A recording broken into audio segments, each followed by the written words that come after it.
ব্যাংকের কাছে বন্ধক রাখা জমি বিক্রি করার পাশাপাশি চুক্তি অনুযায়ী সেই জমিতে ভবন নির্মাণের খরচ পুরোপুরি পরিশোধ করেননি। এখন রাজনৈতিক ক্ষমতা ব্যবহার করে মিরপুরের একটি 10তলা ভবনের 7টি ফ্ল্যাট দখলের পায়তারা করছে 3 ভাই। বাজার মূল্যে এইসব ফ্ল্যাটের দাম প্রায় 7 কোটি টাকা। বিগত সরকারের আমলে স্বরাষ্ট্রমন্ত্রীর ছেলের বন্ধুর পরিচয় দেয়া এক ভাই পালাবদলের পর ফ্ল্যাটের দখল নিতে রাতারাতি বিএনপি নেতা বনে গেছেন। যদিও অভিযুক্তদের দাবি বাকি মালিকরা আওয়ামী লীগ নেতা। ইশতিয়াক ইমনের রিপোর্ট। আওয়ামী লীগ সরকারের পতনের পর মিরপুর 60 ফিট এলাকার ঠিকানা আবাসন নামের 10তলা এই বাড়িটি দখলের চেষ্টা হয় 2 দফা।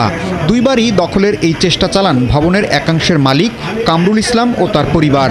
সবশেষ 2 সেপ্টেম্বর দখল চেষ্টা ঠেকিয়ে পরিস্থিতি নিয়ন্ত্রণে আনে সেনাবাহিনী ও পুলিশ।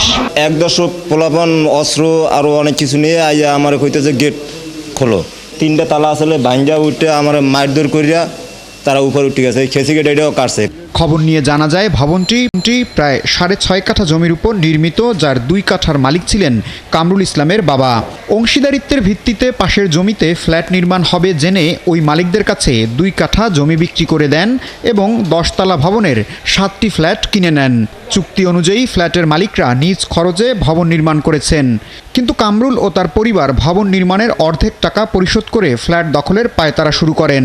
প্রথমে কামরুল সাবেক স্বরাষ্ট্রমন্ত্রীর ছেলের বন্ধু ক্যাসিনো সাইদের ভাইয়েরা পরিচয় দিয়ে প্রভাব বিস্তার করতেন।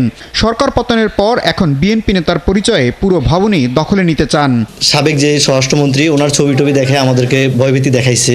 এখন আবার ওনাদের ছত্রছায়া আমাদেরকে আবার হুমকি দামকি দিচ্ছে যে আসলে আমাদেরকে থাকতে দিবে না, বা ওনারা বিএমপি করে কিস্তি টাকা দিছি, এরপরে নাকি ব্যাংক থেকে লোন নিছে, এখন ব্যাংকে টাকা পাইবে। কয়েকদিন আগে আসছিল, তার লোকজন নিয়ে গেট ভাঙচুর করে করছে। এদিকে ভবন নির্মাণের পর জানা যায় 2020 সালে জমি বিক্রির আগেই 2014 সালে জমি বন্ধক রেখে কামরুল ইসলাম বরিশাল এনসিসি ব্যাংক থেকে ঋণ নিয়েছিলেন। এখন বন্ধকি জমির মালিকানা পেতে ব্যাংকও মামলা ঠুকেছে। এ নিয়ে আরেক দফা বিপাকে অন্য ফ্ল্যাট মালিকরা। মর্গেজকৃত জমি আবার আমাদের কাছে বিক্রি করলো সবার কাছে। ওরা আমাদের সাথে একটা প্রতারণা করছে। এইটা নিয়ে তো আরও অবস্থা অবনতি হয়েছে। আমরা খুব অসহায় অবস্থায় আছি।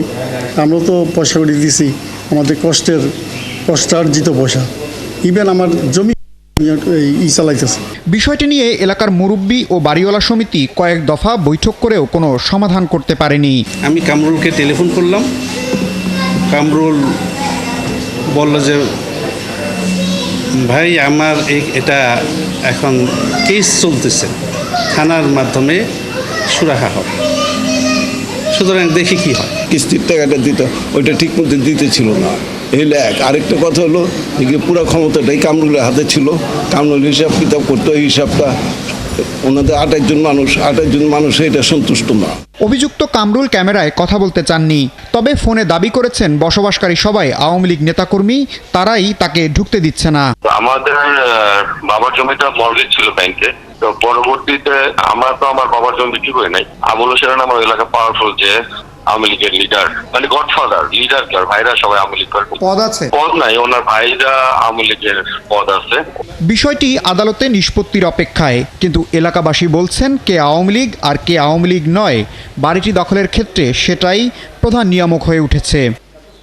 ইশতিয়াক ইমন, 71, ঢাকা।